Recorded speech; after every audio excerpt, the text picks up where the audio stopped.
Hello, I'm Jane Vowles. I'm Pami Natterson. I am Sheila Ojeda. I'm Kirsten Patterson. I am Kamala Rampersad de Silva. This is Kali Chui. As CEO of this institute, I am pleased to be collaborating with other female leaders who are working incredibly hard to improve governance practices in their regions.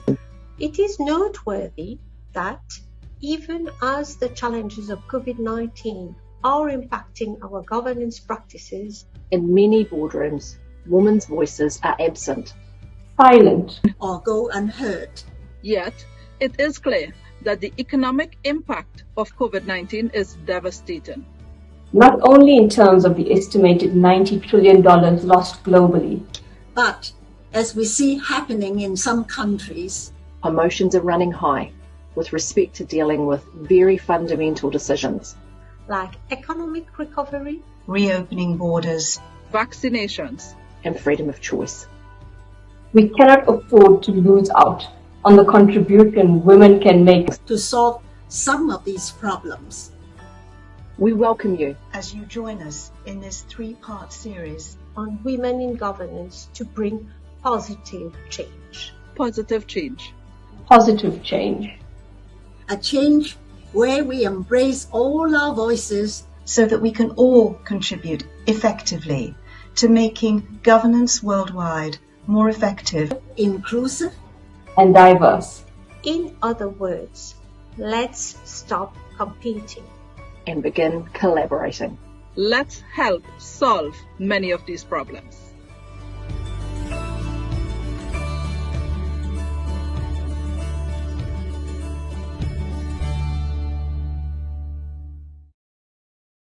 Good morning, everyone. Good afternoon or good evening to you, depending on where you are. I am Kamala Rampersad de Silva, and I am the Chief Executive Officer of the Caribbean Corporate Governance Institute. It is my pleasure to welcome you to this historic event in this Women in Governance series. As you would have seen from our opening video, this 3-part conference is organized by Jane Vowles, Executive Director of the GCC Board of Directors, Sheila Ojeda, CEO of the Mauritius Institute of Directors, Kali Sui, CEO of the Hong Kong Institute of Directors, Kirsten Patterson of the New Zealand Institute of Directors, Pami Natterson, CEO of the South Africa Institute of Directors, and myself from the Caribbean Corporate Governance Institute. The coming together of these 6 institutes has been a truly wonderful experience. Jane and I were first introduced by Professor Bob Garrett when planning our first global conference last year. And so it is only fitting that we would hear from him as he brings greetings as part of this morning's opening segment.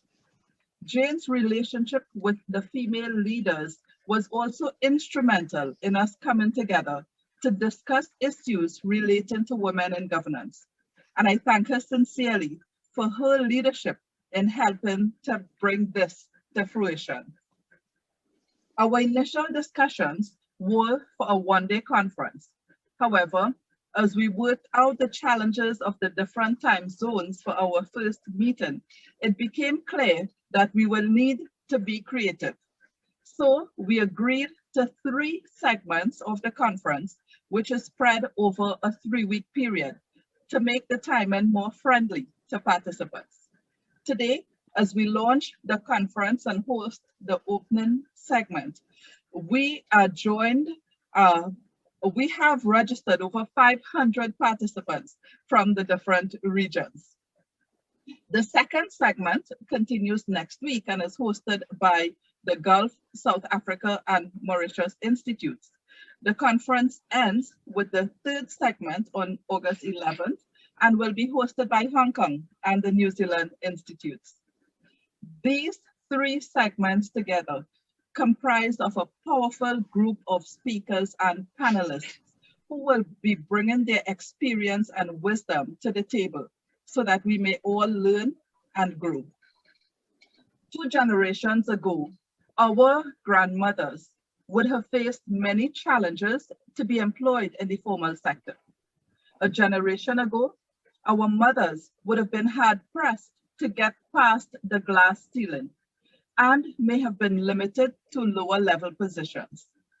Today, in our respective governance institutes, the 6 of us hold the most senior management position in our respective institutes. It demonstrates progress being made, but we know it is not to be taken for granted, as millions of women across the globe face a range of issues and challenges.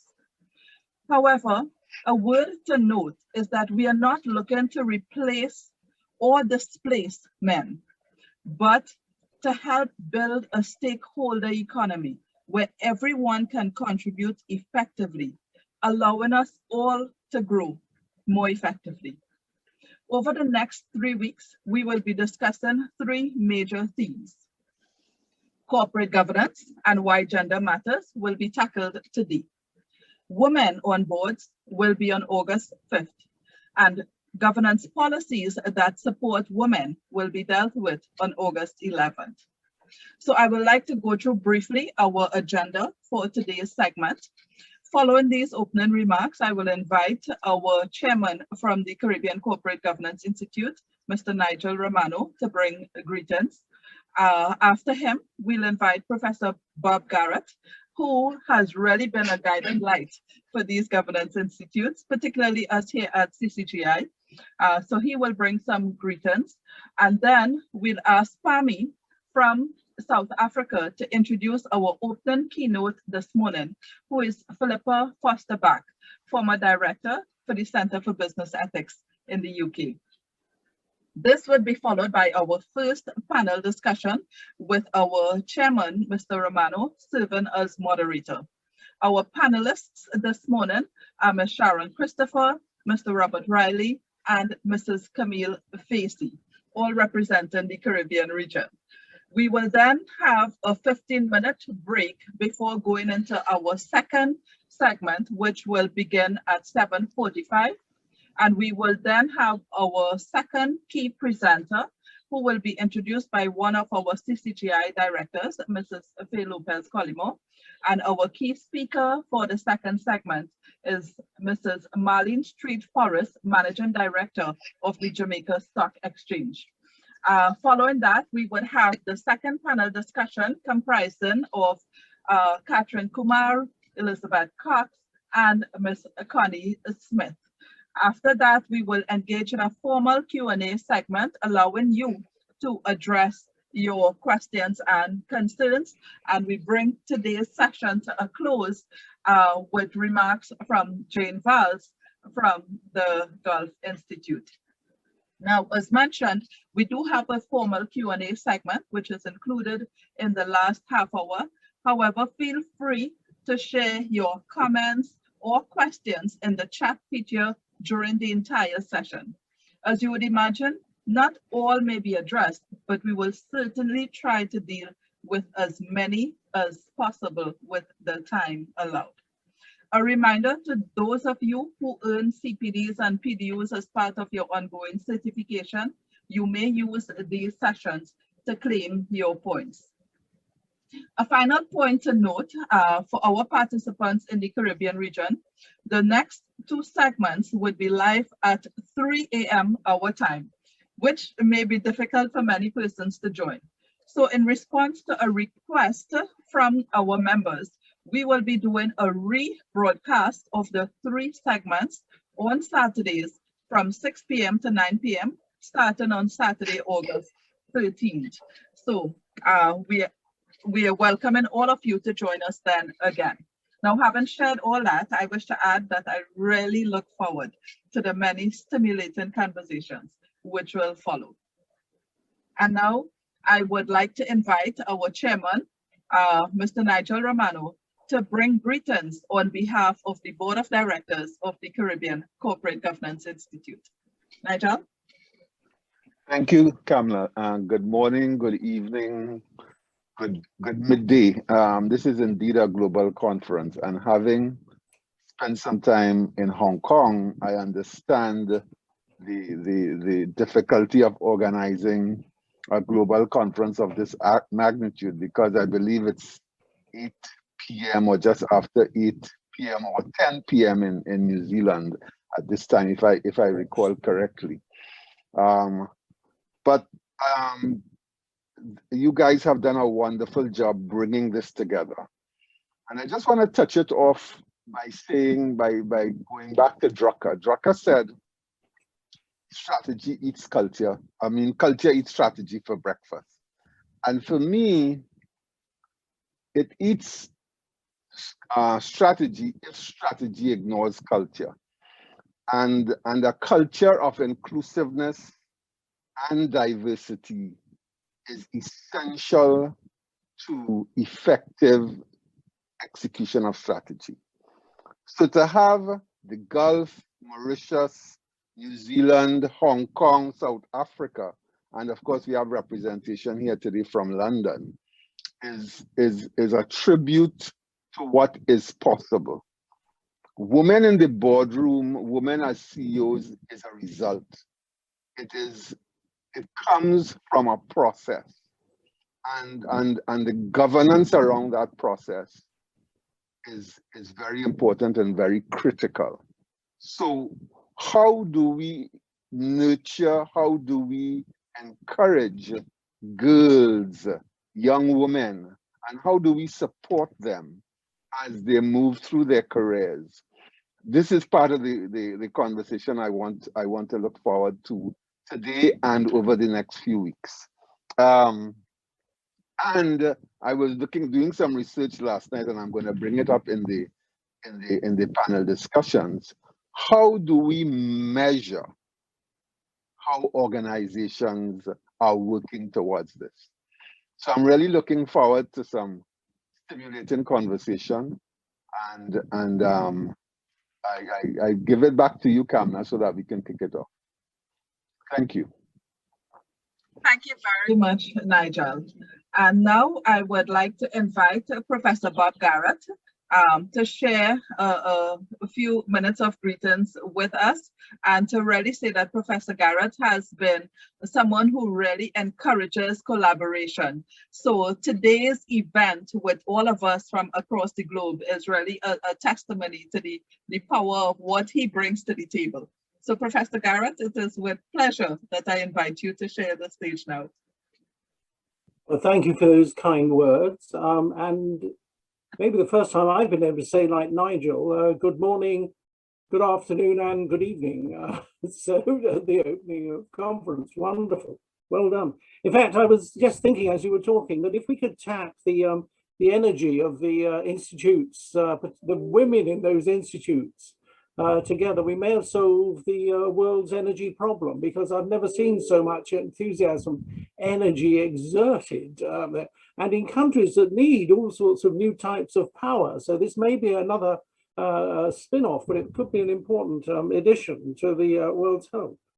I'm delighted to say that last weekend I handed the text of my new book to my publisher. Feeling mightily relieved at the moment, but the book looks at the idea of the importance of human institutions and how that's been highlighted, and the problems with it have been highlighted during the COVID pandemic.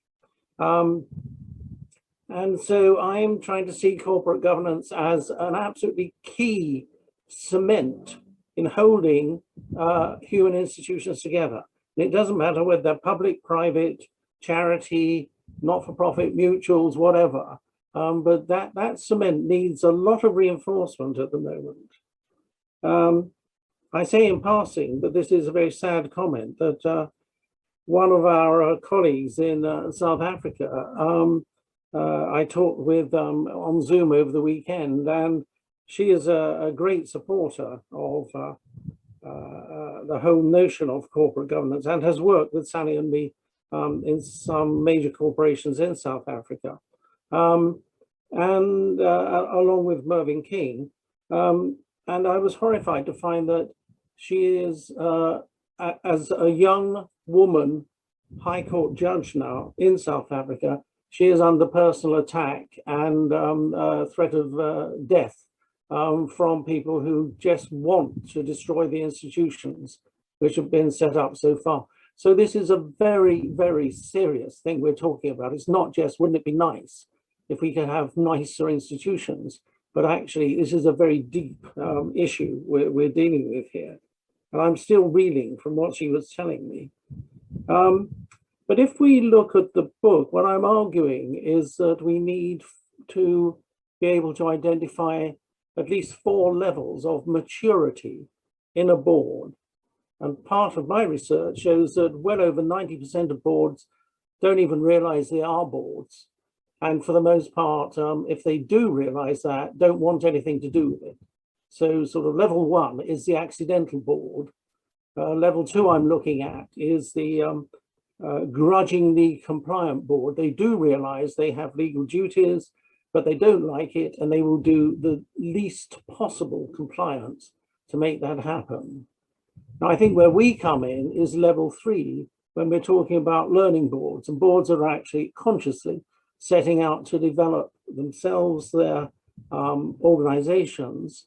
And that is very exciting. And I know all 6 of you and a lot of others are very, very interested in seeing how we can do that. And then level 4, I'm arguing, which hardly anybody has reached, is the professional board, where people understand what they're meant to be doing. They are achieving the deployment of the 3 capitals, the capitals of finance, the capitals of the environment, and the social capitals.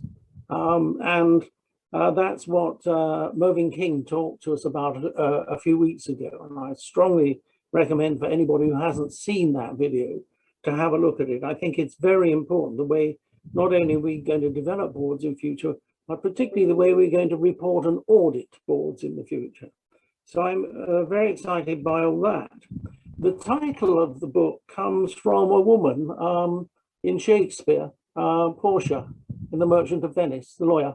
And the title is A Shining Light in a Naughty World. And a very Shakespearean title, but it's she is alone in a darkened room with just one small guttering candle, and she's trying to see how people could go forward from here. And she says, the candle is like a good deed in a naughty world. And that naughty world, I think, is what we're facing right at the moment. And as we begin to go through that, we're seeing a very interesting post-COVID set of reactions. On the one hand, there's this sudden, amazing leap towards ESG as a savior of business, of government, of all sorts of institutions, without a great deal of comprehension, without a great deal of understanding, and with some really rather foolish major investments being made around the world in that area.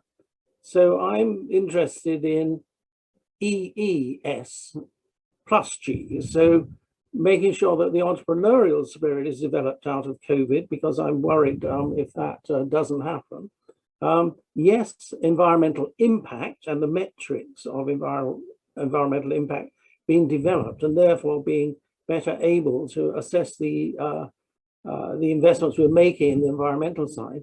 So again, social impact and the investments we're making in the social community side of things, and bringing that together.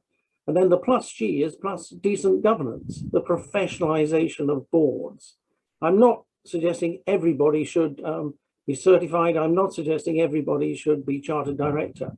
But I would suggest that on registration as a director, all people have to go through some sort of simple knowledge-based testing system that they understand their role.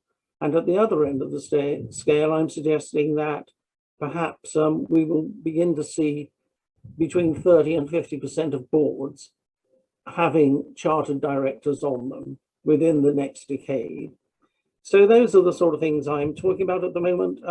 And I commend you for setting up the conference. I have worked most of my life, when Sally and I looked at our client base, well over 60% of our clients over the last 35 years are women.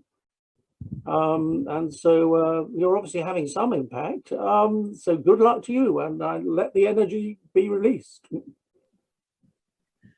Thank you very much, Professor Garratt.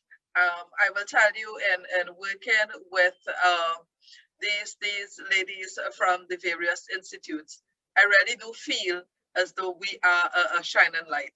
It was so easy, you know, to be able to collaborate and for us to have decisions and to be able to move forward. And I'm really so excited to be part of, you know, this kind of network with these amazing women.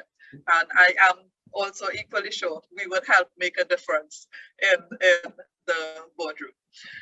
So at this time, I will now like to invite one of those amazing women, and that is Pami Natasan. Pami is the CEO of the Institute of Directors out of South Africa, and I'd like to invite her to introduce our opening keynote this morning, Mrs. Philippa Foster Back.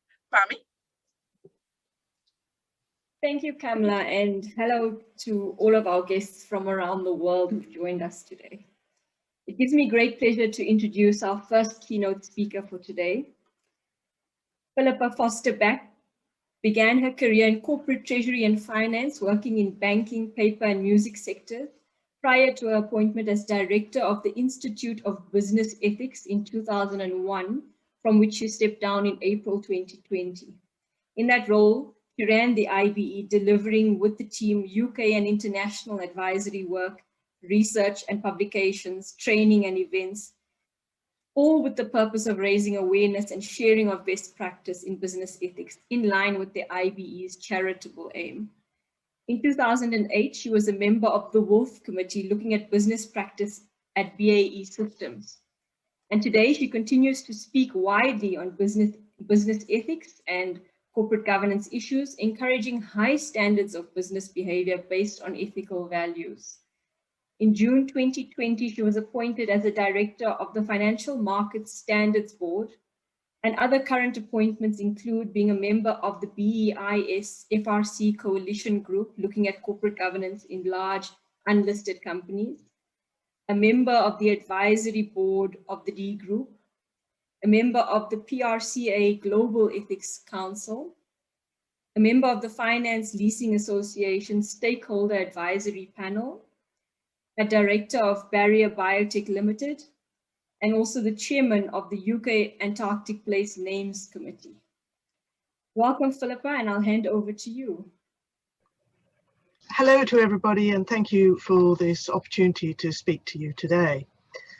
I hope that my remarks will follow on from what you've already heard by way of introduction, and will set the scene for the discussions and panel sessions to follow. By way of background, you've already heard my executive career, but non-executive wise, I've sat on many and a different variety of boards, in the public sector, in defence, highways, agriculture, standard setting, health and education, and in the private sector on the SME and quoted boards. So a very varied experience. And of course, in many instances at the time, because I am a little older than many of you, I was the only woman on the board. So of course I felt I had to be twice as good, well, at least twice as prepared. So turning to the topics I'm going to address today. I've divided my remarks into two main sections, as you can see, the macro and micro levels of this topic of women on boards. And I want to look at some of the headline issues in each of those areas. It is by no means exclusive. There are going to be many other thoughts that you would have, and you yourselves would put under these sort of macro, micro issues. But as I say, it's by way of introduction. Yes? May I interrupt just for 1 second? We are not seeing your share screen. Oh. Can you check again, please? I do apologize. That's all right. Yeah, you know, as I was lamenting with us earlier this morning, it's a tough world for us with the technology. because it's Right. and it's so easy for the younger ones. It's so intuitive for them. It is, and Right. now Yes. what's even worse is that I've now lost the that's the PDF. I seem to have closed the PowerPoint. That is why you couldn't see it. Okay, so that's all right. We'll wait patiently while you reopen it, so no problem at all.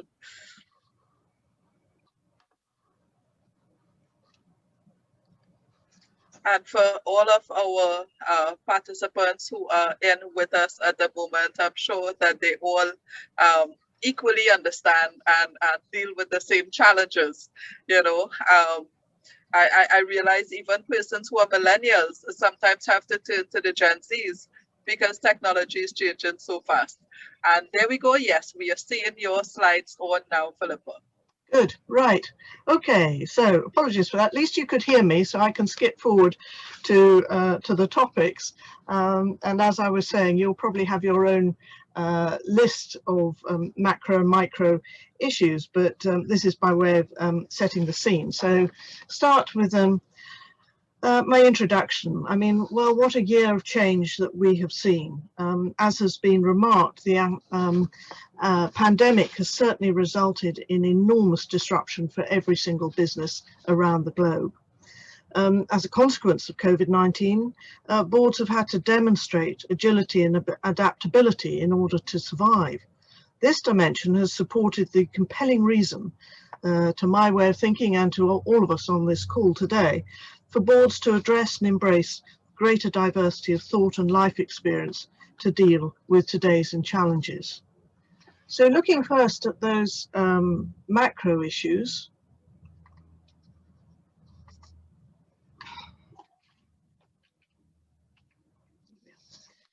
at this level, I've picked up a few of the societal issues here.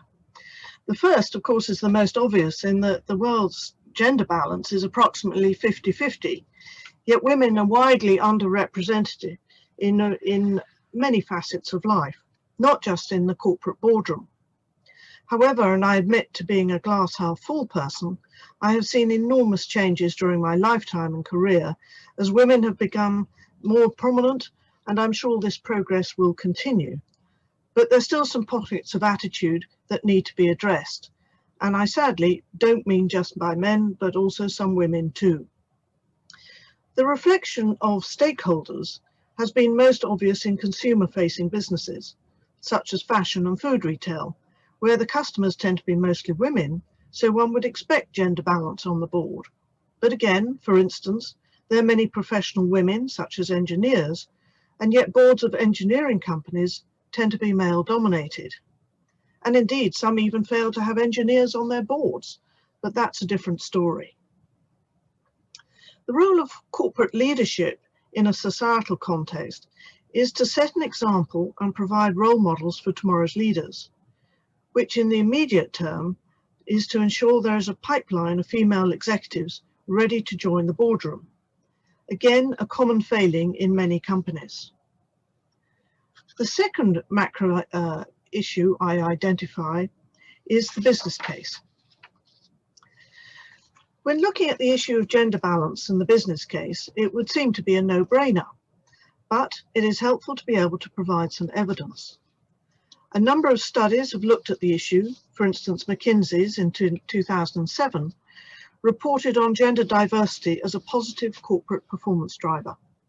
Credit Suisse has undertaken a number of reviews in this since 2014, each demonstrating outperformance of those companies with gender diversity on their boards.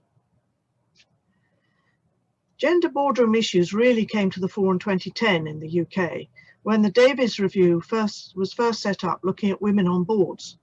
It reported in 2011 when 12.5% of the FTSE 100 companies had women on their boards, up from 9.4% in 2004. The pace of change was glacial, so the review set the target of 25% by 2015. Another event in 2010 was the founding of the 30% Club by Dame Helena Morrissey, of which some of you will be familiar, and it's now global in its outreach and has done so much to speed up that pace of change by getting business people involved as part of that change. The second formal review in the UK was in 2016, the Hampton-Alexander Review, which looked at the wider group of companies of the FTSE 350 and set a target of 33% of women on boards by 2020 and ranked companies on their progress, which of course promoted a speedier response by those who were the outliers. Today in the UK, as of December 2020, 35.6% of board members in the FTSE 100 are women and 33.8% in the FTSE 350. Much room still for improvement, as one school's reports used to say, but it's a progress and the pace is quickening, as companies are required now under revised corporate governance codes all around the world to begin to report on these matters. A second reporting feature, which Bob referred to, is ESG and the growth of ESG funds, where shareholders are looking much more closely at corporate progress on these matters. The business case and lack of progress or slowness of progress intensifies the debate of targets versus quotas, the former being voluntary, the latter mandatory. I will nail my colours to the mast by saying I favour the target approach, because each company's needs are different, which needs to be recognised, and the experience of quotas is mixed. Better to use nudge theory, in my view, to speed women recruitment to the board than to force it. The third macro level is in decision making. In many boards, the concept of successful decision making is based on reaching agreement around the board table. This notion of itself can drive out better decision making where effective challenge can be made and compromise reached after open debate. This attitude, of course, is down primarily to the chair and the board culture that she or he promotes. But academic research does indicate that if we hear a different viewpoint presented by someone different from us, more notice is taken of what is being said. Women tend to align themselves with corporate values and demonstrate more empathy, which during this past year has been important in dealing with difficult situations for employees, whether to furlough or not, make redundant due to company closures, even just actually dealing with that understanding of what people are facing when they've had to homeschool children, as well as running full-time jobs or indeed businesses themselves. So these decisions have been difficult and myriad. So shared values and empathy on the board has been doubly important. Turning now to the micro level. First and foremost is to support individual women on boards. And I couldn't resist adding in this cartoon from the New Yorker. It is one of my favourites in summing up the crucial role the chair has in supporting women new to their board. And hopefully you can read the tagline underneath. That's an excellent suggestion, Miss Triggs. Perhaps one of the men here would like to make it. I say no more. There are many mentoring programs nowadays being run for women. Experienced male and female board members giving of their time to support potential board members, which is where networking plays a role. Seen and being seen. Role models to look up to are helpful too. It's difficult to aspire to something or someone if you've never seen someone like yourself in that role, but it does fall to some pioneers to be first. Finding one's voice can be the most difficult. Just as drumming up the self-confidence, getting over imposter syndrome, and telling oneself, yes, I can do this, and I am sitting around this table because I deserve to be. Tough self-language, but do practice in the mirror. The second micro issue, in that context, I was the first on one particular board, first woman, and finding my voice felt doubly difficult. But it was important to do it, not to make contributions just for the sake of it, but on the back of researching an agenda topic or carefully challenging points made in a board paper. It can help you find your own voice, but keep at it. A second micro issue is the role of recruitment firms. And I've included them because they need to challenge the norms where it appears boards are only willing to recruit in their like. It can be difficult for them to challenge their client, but for those who have signed the code of conduct that is referred to on the side here, they need to. They need to check for unconscious bias of their clients. So challenge is very important. However, to do so, they need themselves to ensure they have the depth and breadth of potential candidates to promote, those from other sectors, such as academia or charities. Too often, as I'm sure some of you have found, they ring you up to pick your brains re potential candidates. Perhaps they too need to network more to identify those who may be in the pipeline for future board roles. Here again, the issue of targets and quotas comes in. Recruiters often seem to favour the quote-unquote known candidates, particularly for bigger companies. So like male candidates, the same names keep recurring. But there are many smaller companies, and good recruiters will be looking at those board members for the pool of talent for the future. And being a director on a smaller company actually can give much better strategic experience than just sitting on large company boards. So finally, in summary, boards who embrace gender diversity demonstrate enlightened self-interest in today's environment. Most are being proactive, but sadly, they're always the laggards that we can point to. The benefits are well documented, from an enhanced bottom line to happier workforces, as the tone set from the top, the board, is more reflective of society itself and the company's employees and stakeholders. Diversity has focused on gender to date, and it is more easily measured, although as it was mentioned earlier, it isn't perhaps always easy to measure, but diversity does take many forms. It can be exhibited in differences of interpretation and reasoning, race, age, ethnicity, religion, physical ability, or in socio-economic backgrounds, skill and experiences. So perhaps we should begin to talk of inclusivity, as we were heard at the outset, to include in the boardroom all these aspects I've just listed, to run the company well based on a meritocratic approach. And I leave you with that thought, and also perhaps some further reading that you might like to look at. So thank you, Kamla. I will now unshare my screen, and we can go back to the panelists. Thank you. Thank you very much, Philippa. And yes, I agree. As you have demonstrated, you know, we have been able to make some progress, and it was nice to get the figures as it appeared in the UK.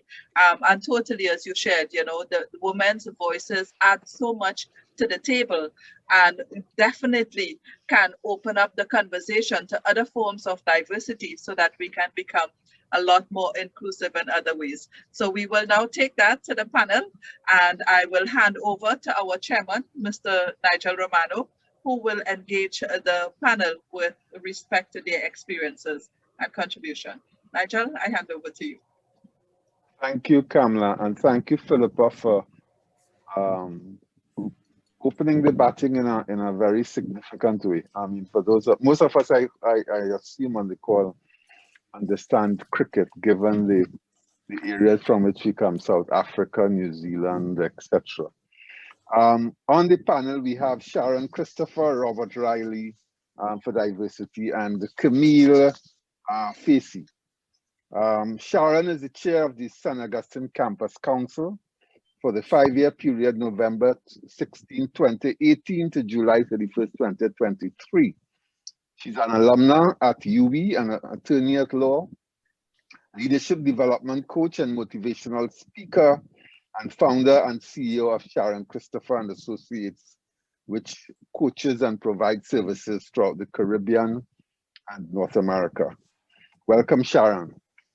Robert is also a fellow Trinidadian and now resides in London. He's the non-executive director and is the group head of safety and operations, risk, culture and capability at BP in London since 2010. He spent over 2 decades with BP, during which time he served as the chairman and CEO of BP Trinidad and Tobago. He was also the business unit leader and vice president of law and government affairs. Welcome, Robert. And Camille from Jamaica is a partner at the law firm Facey Law, where her practice is focused on corporate law, real estate, wills, trust and estates, banking, telecommunications, and corporate governance. She was regional vice president of Cable and Wireless, with responsibility for legal, regulatory, and public policy in the Northern Caribbean. Welcome, Camille. I think we have an excellent panel. We have heard from Philippa about the importance of diversity. We heard about the importance of measurement.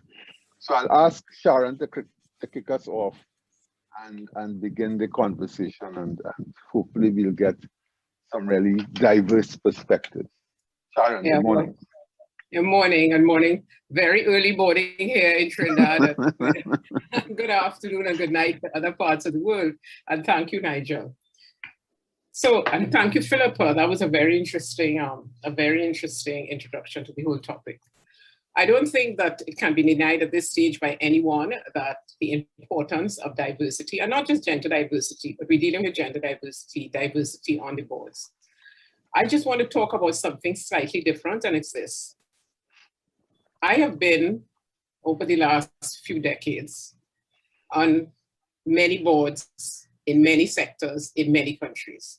Whether you're talking about banking and finance, energy, academia, NGO sector, in the media and the arts. I have been on state-owned enterprises, publicly listed companies, private companies. I've been in Trinidad and Tobago, Barbados, St. Lucia, St. Vincent, Grenada, Costa Rica, Washington. So I have a broad experience of being on boards. And the reason why I start with that is to let you understand that I have observed the issue with women on boards and the issues that women face up to today. And as Philippa, I'm like Philippa, when I started, of course, I would, especially in sectors like energy and banking and finance, I would be the only woman and they would be all men. So women always approach me and they say, okay, I want to get on a board. What do I need to do? And women approach me and say, I'm on a board and I need to know how to function effectively. And in my next, that gives me now about 8 minutes, this is what I really want to talk about. In other words, I want to talk about what are the things that we need to do as women to be able to take control, and things that we don't discuss. We talk about, being educated at a certain level and having a certain experience and so on, but I just want to talk about 2 things that I feel we don't pay enough attention to. The first is visibility. Women need to understand, because even the recruiters, as Philippa spoke about, you have to be visible. In small societies like mine, Trinidad and Tobago, to those of you who might be in South Africa and so on, you would think that it would therefore be easy if people are looking for women on boards, because there is more and more of a movement towards that. Yes, we need to have some balance and so on, that they will say, okay, let's go to X, or X, let's go to Y. But there are a number of women who I know in the work I do who are very suitable, but they're not visible. So if you might proffer a name and I say, have you considered, Mary Smith? The question you get is, and who is that? And the truth is, a lot of boards, especially more what I call powerful companies, they're not really interested in Mary Smith's CV. I can say, well, look at her CV and see what she has done and so on. They want to know, who are you? What have you done? How do I know you? And I think it's something that women, because we don't pay enough attention to, this question of learning how to build your brand and learning how to be visible. And I could talk more about that in the question and answer period when you're trying to get into a board. But the question of visibility continues when you get on the board.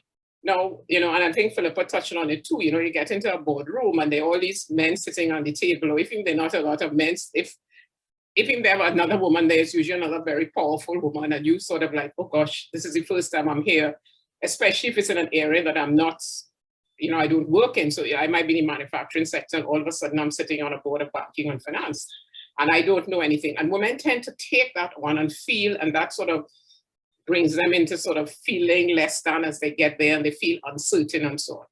But the truth is, the minute you are appointed, you have to start thinking, how do I make myself visible? You advise you're appointed to a board, you have to make sure before you even sit in your first board meeting, set up a meeting with your chair, set up a meeting with your CEO, set up a meeting with your corporate secretary. Let them know you and understand you. So that's the thing you need to do. Philippa touched on the question of speaking up in meetings. It is very important. And I know she said you don't just speak up, but I'm telling you straight. Decide, look at your board papers, prepare for your meeting, and make up your mind. It does not matter what is being discussed in that boardroom, you're going to have something to say. And to the women listening, these things are very, very important. It is in building your visibility, then you are able to, after you now become visible, then you're able to bring to the table who you are, and people would pay attention to you. And if you look at the little cartoon, which Philippa, I loved, because it is so true. When you don't have visibility, even if you speak in a meeting, you're going to find men speaking over you. I mean, I know to the men here, Robert, Nigel, that might be something that you'll consider, that you all don't understand, but I cannot tell you what it feels like to start saying something and somebody just starts speaking as if you didn't open your mouth. And I have a very loud mouth, but a lot of women don't. And even with my loud mouth, you know, people will speak over you or continue to say something that you have already said. I mean, I experienced that last week in a meeting that I was the chair of.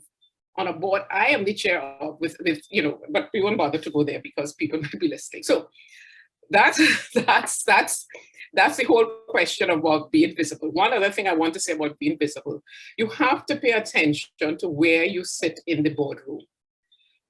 You know, in Christianity, we say that Christ sat on the right hand of the Father. The truth is that where people sit determines people's power. Now, in some boardrooms, they actually put out name cards. And you could look, even that you should monitor, because you might want to say after a while, look, why is it that my card, my name is always, you know, so far away from the seat of power, which is going to be the chair? You know, why is that happening to me? I mean, I know female corporate secretaries who are not allowed to sit next to the chairman, which you think is ridiculous. But that's the level of the unconscious bias against women. Okay, and so I think it's very important. You walk into a boardroom, obviously it's your first time in there, you're going to ask, can I sit anywhere? And you walk in early. That's if you're walking in, and we talk about online. And you say, can I sit anywhere? And if they say yes, then you know where does the chairman sit. I'm not telling you you want to sit on the right hand of the chairman, but you try to get as close to the position of power, because people look towards that position all the time, and you want to be seen. You want to become visible. And once you are visible, then as you sit in meetings and you make contributions and so on, people stop seeing the uniform of woman that you wear, and they start to see you as the person who is bringing value to the table. The sector has visibility. And the second thing very quickly is integration. You have to be integrated. It's a team. A board is a team. A lot of times we as women feel that we've come into a space, this is the value we bring, and this is what we will do, and we will do the work and so on. And we don't pay enough attention to the relationships. If you're in an online environment, the meeting starts at 9. Most people will open the portals at 10 to 9, go in at 10 to 9. See who is there. Hi, good morning, everyone. Oh, I am so-and-so. Oh, what do you all think about Simone Biles? I mean, there are a million things you could discuss. Just little things, so people start to see you and people start to feel you. Over and over again, I see women, and very high-performing women, walk into boardrooms, come into a meeting, sit down, open up their iPads. Yes, they will make a contribution, but they don't get into integrating themselves in the relationship. Do not take things personally. If somebody says something and they disagree with you, if somebody's being offensive, you could call it out. I find you being offensive. Are you hearing me, Nigel? I see that you're leaning forward. So, okay. So they're being offensive. But if sometimes, you know, boardrooms could be rough places, especially when certain things are happening. And you could find yourself, and again, I'll give some examples where, you know, somebody might say something and you feel offended. Women, I have found, in my experience, tend to take those things personally. They feel it. And then they have the energy, and they don't have the ability to come back and continue a discussion and so on, because they've taken the whole thing personally. Where men are like, you know, okay. They don't even realize that person was being offensive to them. They move on with the business. So I think that's something we have to pay attention to. And the other thing we have to pay attention to is that do not be afraid to object to what somebody is saying, and you could put your point of view on the table. However, women tend to take a very long time, and I mean, I'm generalizing, but as I say from my broad-based experience, spend a lot of time to come to a point, talk, because we want everything to be so correct and so perfect, and you have to be able to feel the energy of the room. The men are sort of sitting there, why does it take so long to come to that decision? And then they go off on Nigel shaking his head because he knows it's true. Why do they take so long to come to that decision? Why don't you just talk? And why? So, we have to just learn to be conscious of these things, because they're things that we can do for ourselves. The other thing is, don't nitpick. Minutes are put before the board. Critical parts of the minutes, of course, must be there. But if there's a T and it should have a the and it should have a capital T, or it should, all of those things, you could correct them and you could give it to the corporate secretary before the meeting. You don't need to sit in a meeting and go through every single page of the minutes, pointing out minor things. All those things sort of build a kind of aggravation against you. You are part of a team to do a job. You want to be accepted in that team, and you want to bring the value that you truly had to the team, and you want people to see that value. And the other thing is, as you're trying to integrate, you need to be brave in terms of, you get to the first meeting and then they say, well, these are the subcommittees we have. And I've seen women say, well, I can't sit on a subcommittee now. I don't put me on this subcommittee. I don't have that experience. I can't do that. No, you can do anything. You wouldn't be sitting at that board table in the first place if you didn't have value. So I will just leave it there, but as I say, visibility and integration, and to let women understand that we have power that we could take. Yes, there are things that must happen. Yes, there are people who must open doors for us and so on, but as the doors are opening, we must be prepared to walk through those doors and take responsibility for ourselves. Thank you. Thank you very much, Sharon. That was excellent. And I was nodding because it happens with men as well. So, Robert. Let's get it from the testosterone infused perspective. You're on mute. As usual, it's a pleasure to be here and to be part of this, and I thank all of the speakers before me for their really important contributions. I sort of broke my thoughts into why women on boards. But I really wanted to focus today mostly on how do we make this happen and happen at a faster pace, particularly in the Caribbean. I want to be careful because I can't equate my experience as a minority in a large multinational company with being a woman. But I think there are some similarities. And as Sharon spoke, I recognize those in my efforts in the company that I worked in for a long time and represented a lot in the Caribbean. In terms of when you're a minority, getting promoted or pushed up, what are some of the things that happen to you? But I don't want to deflect from this point. The first point I want to make is, we always go, because it's the easiest place to go in the business world, to the business case for having women and diversity. But I want to put it squarely and open that up for all of us, the moral argument. It's just the right thing for us to be doing. I look at my daughter, I look at my mother, I look at her daughter, and I see brilliance. It's underrepresented still today in boardrooms, even in the United Kingdom, where for some strange reason, it was fine enough to accept that 33% representation would be fine. And that's not fine to me. And in the Caribbean, we are making progress, but it's too slow. And as Sharon just discussed, it's too difficult, because what she was speaking about was how to be on a board effective in a male-dominated board, where a lot of people don't listen, don't invite, don't encourage, don't mentor, don't really value what women bring to the board. So I really wanted to posit that it's the right thing to do. It's not just a representational thing. It's really actually about equality and meritocracy.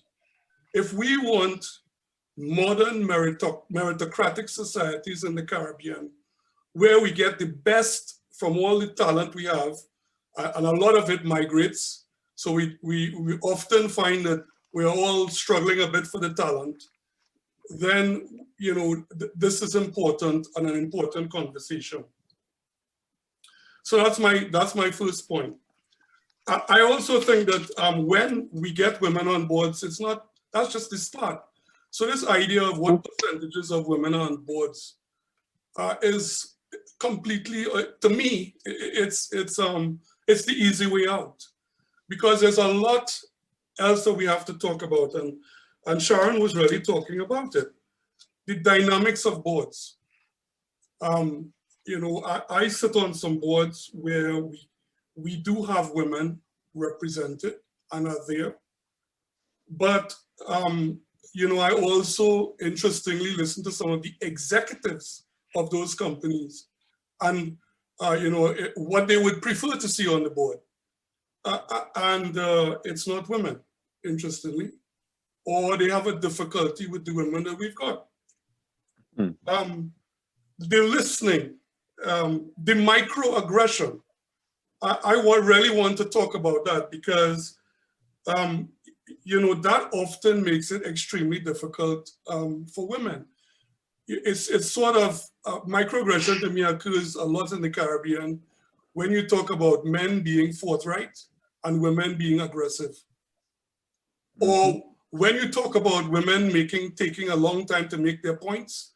Sharon, honestly, my experience is there are a lot of men who just talk for the sake of it. They just want to hear themselves. And they are given the space. And nobody calls the behavior being prolix and too long. They just, because it's not how we describe men. These microaggressive behaviors are something that we need to call out. We need to speak about, we need to open up, and we need to allow it to be part of the discussion. I just want to jump quickly to some of the things that I think, and I'm trying to practice now to make it happen. Because I've now got to a place on a board where I have the opportunity to influence how we do this. So I've been thinking a lot about it. I think the first is the business of changing mindsets and being an upstander. And I mean that for women and for men. I remember when I was an executive, going into women's meetings with a lot of senior women denying that it was a big problem, the lack of diversity, the lack of space. And it took me a long time to understand, and I've asked a lot of women this question. And it happened to me as well as a minority. I think sometimes when we get selected, we are still nervous, honestly, that we are there for all the right reasons. That is our ability, our talent, our capability, and not just because we are there to add to the numbers. And oftentimes, we find it difficult to be upstanders as a result. Or alternatively, we are always being upstanders, so we get tired because we get labeled, there he goes, Mr. Minority, or Mr. We need women on the board. Or look at how she behaves, And so I think we do need to help upstanders. And I don't see a lot of that in the Caribbean, upstander training. It is a cognitive skill. It can be built, and we can understand how to do it. Changing mindsets. I think whenever we get any moments of opportunity or privilege of leadership in these boardrooms, we need to make sure there's a real opportunity to manage it moment by moment. You know, these things are changed very incrementally, decision by decision. And I think that's a very important of changing mindsets. And visibility, I really do agree with Sharon. But visibility of the issue, because a lot of it still, certainly in the Caribbean, in my experience, happens in the corridors, not in open discussion. And looking beyond our current set of individuals, I mean, some of the people that we've got access to didn't come from us because we didn't know them, had not looked for them.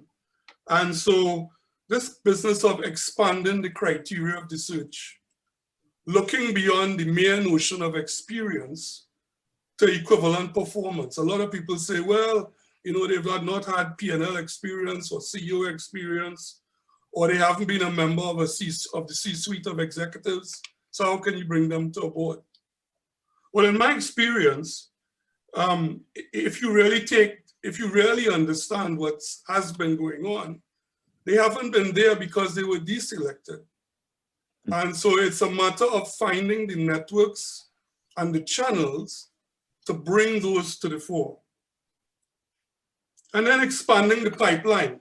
I really don't believe that we can have the notion of true diversity in boards if we are not seeing that experienced in companies.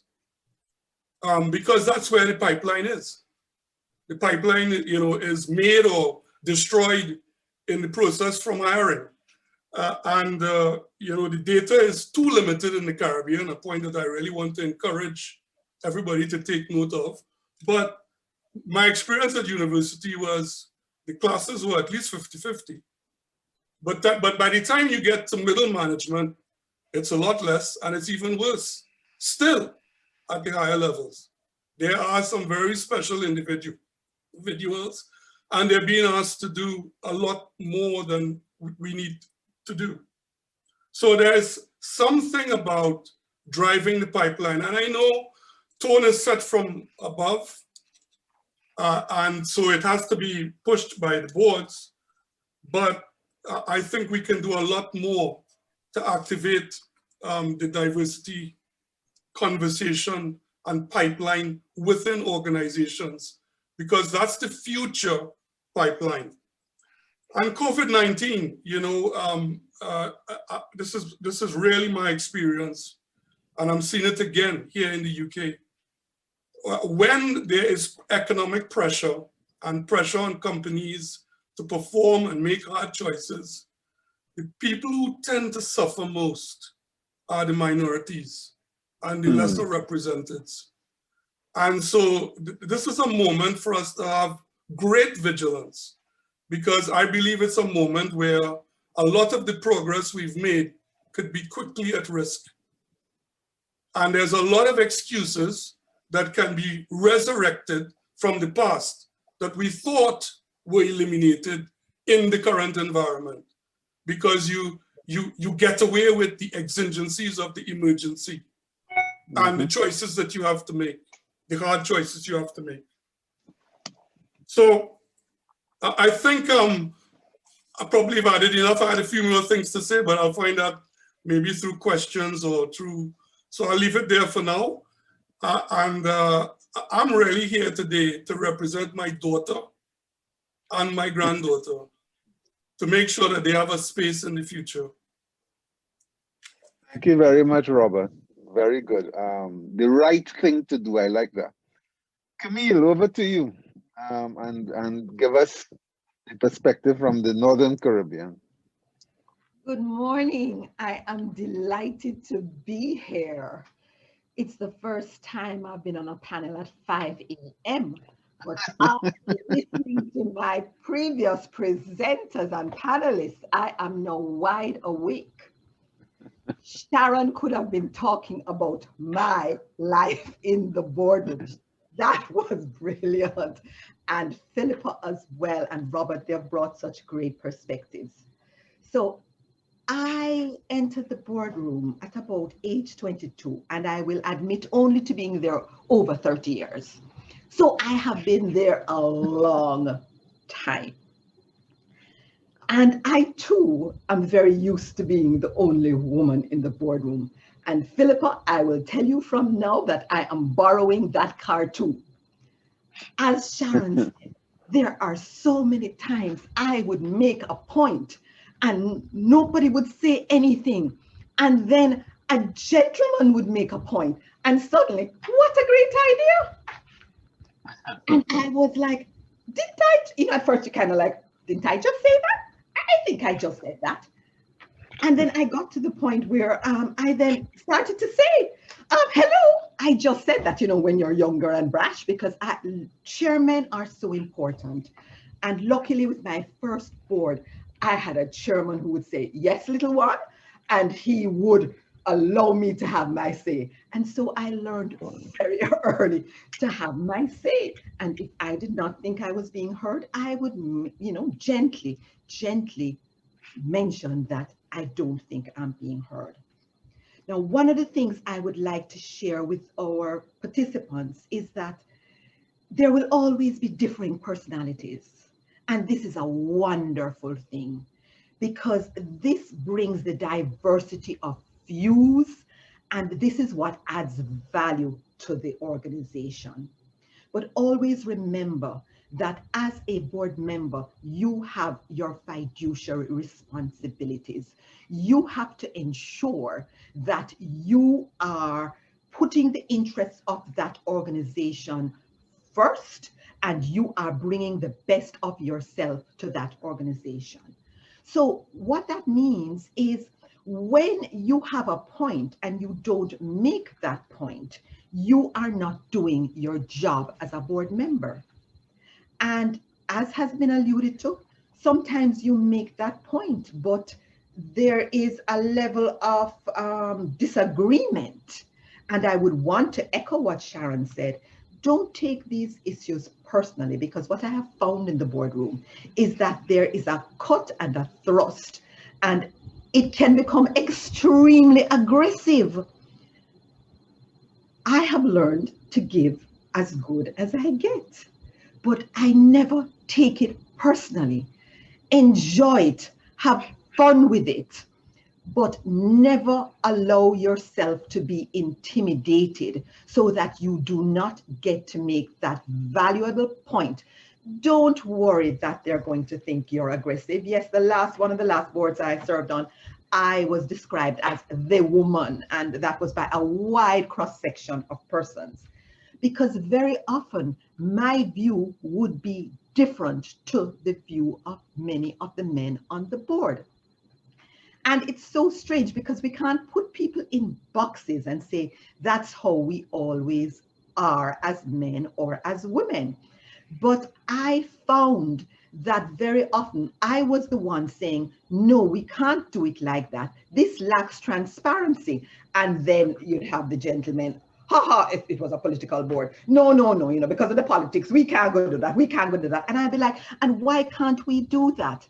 So you have to have the self-confidence to know that there is value in your position and maintain your position, while at the same time ensuring that you are listening to others, because you don't want to be closed-minded. But as women, we bring a different way of thinking to so many issues. Very often I find that we are not prepared to accept status quo. We're going to challenge status quo. And that is what we are there to do. Now in Jamaica, if I can just go there very quickly, we are about to pass legislation that will ensure gender diversity, 30% either way. And all our public boards are now meeting this standard, and we're very proud of this. In representational politics, we have 29% of females in the House of Representatives, 38% of women in the Senate, and our women are doing well.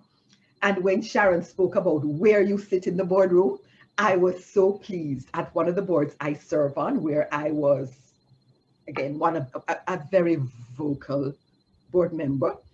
The board changed, and I walked into the boardroom, and there, one of our new, I would sit right up the top by the side of the chairman. And I went into the boardroom, and there was one of our new board members. And where was she sitting? In my seat, right at the top of the table. And I said, "You go, girl." Because my mouth, no matter where I sit now, I will be heard. But she now was taking that position. And that's what I'm seeing in Jamaica, or younger women now coming forward. And so the important thing is for them to be trained, for them to understand that they have the right to be there, and that we are going to help and support them as they grow, because this is good for the board. This is good for this society. And on the matter of patriarchy, yes, Robert, it is still there. And we have this being played out in Jamaica right now, where we have a young female member of the House of Representatives, and she's doing a brilliant job. And two of the old-time politicians just last week indicated that, oh, well, she's not mentally well, or made some really unbecoming comments. And the entire, well, nearly the entire society has called them to account, and they now have to apologize, because this young woman is doing brilliantly. But that patriarchy, it is still there, and we have to find a way as a society of saying, no, this is not how we operate anymore, and we will not tolerate this. So I think that is what I would want to add to the conversation, and to say ditto to so much of what Sharon has already added. Thank you. Thank you very much. Very, very good feedback, very good experiences, or very interesting experiences. And I think it is safe to say that it's across the globe. So I have a few questions, and I want your perspectives on it. One is this whole concept of the imposter syndrome, and it will apply to any minority, as Robert said. I worked at Citibank for over 20 years and spent a lot of that time in Asia. And a black man from the Caribbean in Asia is a serious minority. I don't think I encountered many other Black West Indians in Asia at that level. So the question is, for people of any minority getting into situations like that, what is the role of the chairman or the leadership or even the corporate secretary in helping those imposters, and I put that in inverted commas, to become comfortable, to know that, hey, you need to speak up. Don't be afraid. I have your back. What do you think? You're on mute, Sharon. Yeah. No, okay. Camille, were you going to say something? Because I was going to say something. Go ahead, Sharon. Yeah, okay. I think the issue of when people, the chair, I should say, has an absolute responsibility, and it doesn't matter whether it's imposter syndrome or whatever. An effective chair should always ensure that all directors are considered valued, and make sure that even when you sit in a room, that everybody has their point of view that they need to bring forward. So I want to say that first. But the other thing I want to say is this. You see, things like the imposter syndrome and so on, I come back to, I'm very big on personal responsibility. And I tell you why. Because if you believe that you could change something, then you could change it. But if you believe that it's being done to you by somebody else, then you can't change them. So you're, in fact, you're sort of giving up. The thing about the imposter syndrome is knowing that that is what is happening to you. You know, Aristotle said that knowing yourself is the beginning of all wisdom. And what people need to do, even the work, a lot of work I do, is bringing people to that space of understanding what are the messages that I have received and how is it shaping my attitude and how am I behaving? So that when you sit in a situation or you start to feel okay, maybe I'm not good enough, you see, and it starts going in your head, you know, that you're able to stop and say, okay, I feel that, but you know what, that's not my reality. It is not taking center stage. I really want to urge people to try. Yes, it is hard out there, but if you try to see what you can do to take responsibility for yourself, it helps. But a chairman has a responsibility, chairwoman, chairperson, whatever, to ensure that their boards are run a certain way. That's all. Thank you, Sharon. Camille? Yes, the chairman definitely has a big responsibility, because especially with the newer board members, they can sometimes feel intimidated and somewhat crushed. And so you will have a situation, especially if there are more men than women, because, you know, men banter and they will, you know, throw punches at each other. And sometimes as a new person joining that board, even male, you may feel, oh my goodness, how am I going to operate in this environment? So it's important for the chairman to support that person until that person is comfortable enough to understand that this is how they operate. This is how they come to consensus, and that I am not to take this personally. So I think the chairman has a key role to play there. But I'm also saying, especially to the women listening, that you need to understand that they play rough. And don't take it personally. Give as good as you get. I had a situation where I am insisting on transparency. No, this was one where we were only getting so much money, and I was insisting that we can't spend more than we are getting. And holding to this principled position, and the board members, okay, well, when we have to make this cut, we will make sure that we don't come to your house to pick up the garbage. It was picking up garbage when we have to make the cut. And I was like, okay. So you have to know that your position is principled and stick to it. Robert? Yeah, I think the first is that it's not an automatic that if you are a good executive and you have a lot of technical experience, that you're going to necessarily know how to be a good board, a good director. So I think it's incumbent on the chairman and on the company's board to provide the right orientation and training right at the start and continuing. I think it's something that's getting better, but there's a lot of opportunity in that area for boards. And certainly I know this from personal experience. Because I think the more you're better you're oriented, the quicker you are to get up to speed, and the quicker you are, more able you are to bring your experiences to the table. And I think that's really something that the chairman and board have to take seriously. I think the business of performance management as well. I think a lot of boards are getting to the point where we do 360s, and we get a little bit of information. But the real important part of that, which is the feedback, and then the planned opportunities to help you improve and to shake off weaknesses, are not really happening.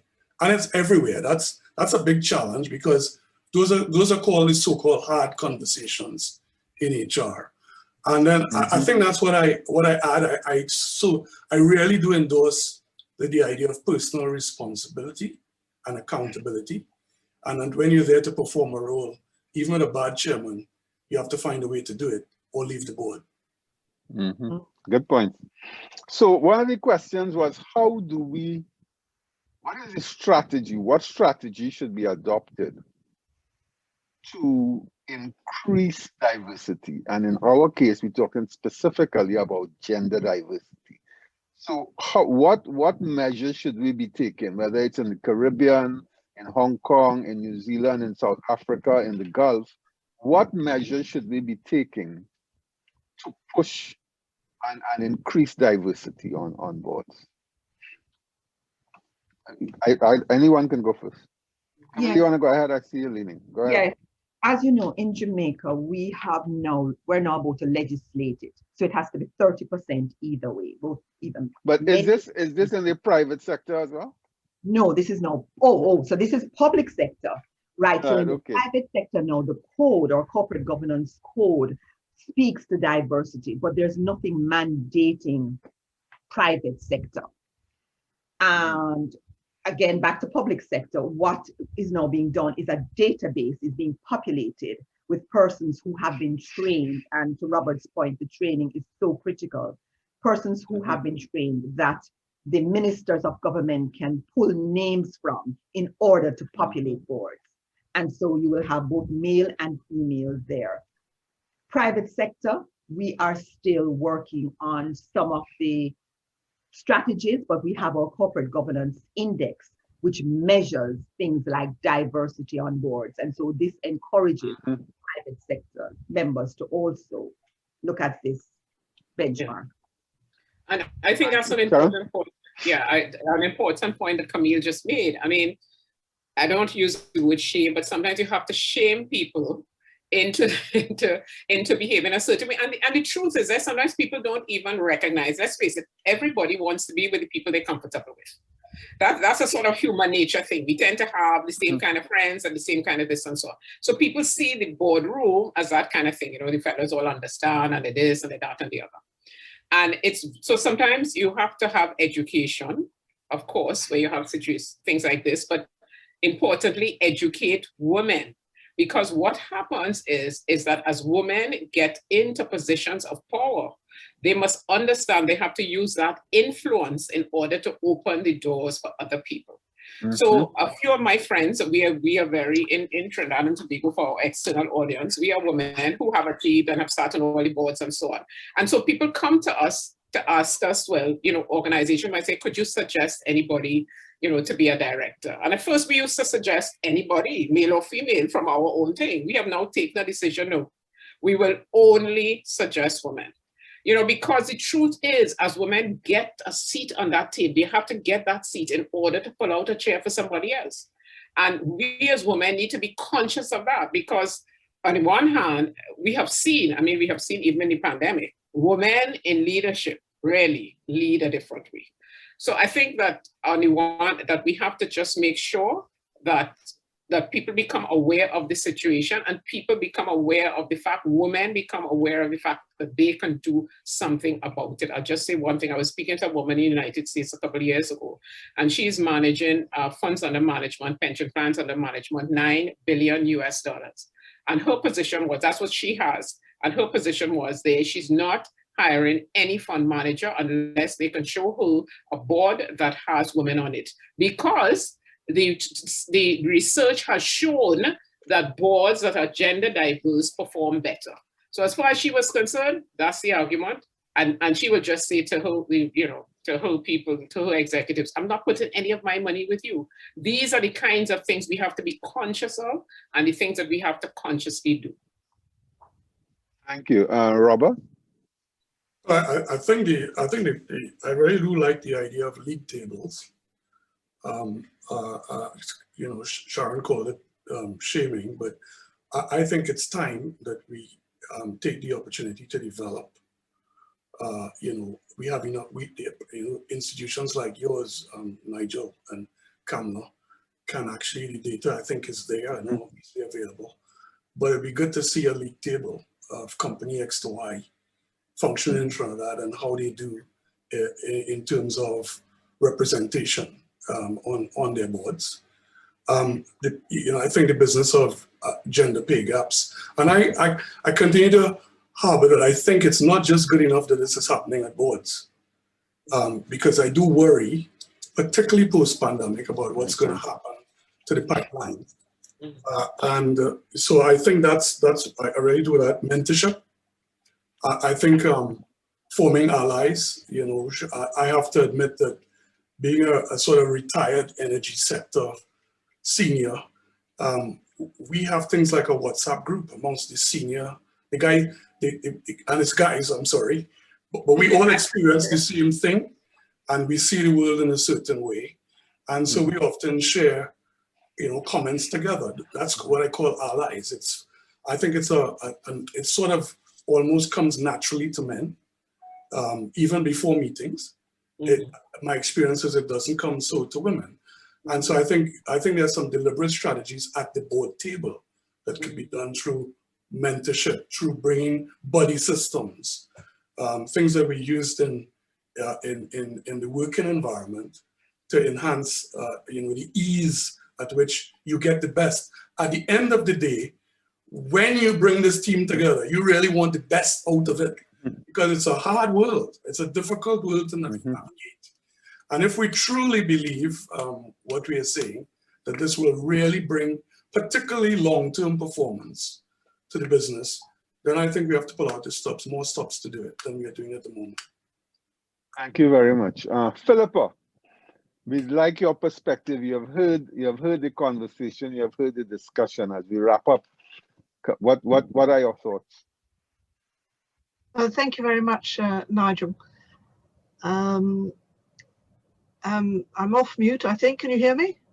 Yes, I can hear you. No, thank you. I think they're fascinating points that Sharon, Camille, and Robert have all made, and I certainly echo those very much. I think one of the points I would actually just make is that in the UK we do have a new club that has been formed by actually somebody who's well known to Bob Garrett and myself and maybe others, Deborah Gilshan, who's now founded the 100% Club.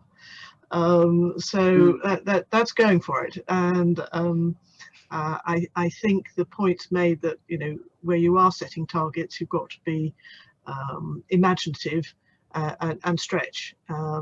I do think the points made about the speed at which we can make this change relies on every single person who's sitting in a boardroom and those who are not, those who have influence over boardrooms, as been alluded to about ESG, and those who help to populate the boardrooms, as we've already talked about with recruiters.